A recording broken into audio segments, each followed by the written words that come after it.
بەیاننامەی مامۆسایان و فەرمانبەران و خاوەن پێداویستیە تایبەتەکان لەگەڵ کاسبکاران و خاننشینکردن و تەندروستکارانی ناڕازی سلێمانی. مامۆسایانی سەربەرز، فەرمانبەرانی بەڕێز، هاوڵاتیانی هەرێمی کوردستان، ئەم کاتە و هەموو کاتێکتان باش. دەبینین مامۆستایان و هاوڵاتیانی خاوەن هەڵوێستی پارێزگایی دۆک مەردانە و بوێرانە هەڵوێستی خۆیان دژی ئەم ستەمی بێموچەیە دەربڕی و خۆپشاندانێکی مەدەنیانیان ڕێخست. بەڵام بەداخەوە دەسەڵاتدارانی هەرێم زۆر نابەرپرسانە بە شێوازێکی دەسەڵاتی سەرکوتکەرانە وەڵامیاندانەوە. ژمارەیەکی زۆر مامۆستا و چالاکەوانیان دەستگیر کرد.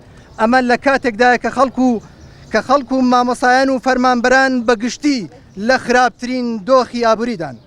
بۆیە ئێمە وەک مامۆسایان و فەرمانبەران، وەک کەم ئەندامان و کاسبکاران و خانەنشینان، تەندروستکاران و سەرجەم چین و توێژەکان ئیدانەی ئەم جۆرە ڕەفتارە دەکەین کە دووبارەکردنەوەی ڕەفتاری دەستگا سەرکوتکەرەکانی سەردەمی پێشومان بە بیردێنێتەوە. بەداخەوە دیارە نەبۆتەوانەیەک بۆ ئەم دەسەڵاتەش. لێرەوە داوای دەست بەجێ ئازادکردنی دەستگیرکراوەکان و خاوەن هەڵوێستی مەردانەی پارێزگای دۆک دەکەین. پێویستە دەسەڵاتداران لە جیاتی دەستگیرکردن و سەرکوتکردن بیر لە چارەسەری ئەم دۆخە و گیر و گرفتەکانی هاوڵاتیان بکەنەوە، چونکە دوجار لەو دەسەڵاتە ستەمکارانە هیچ دەرس و پند و عیبرەتێکیان وەرنەگرتووە.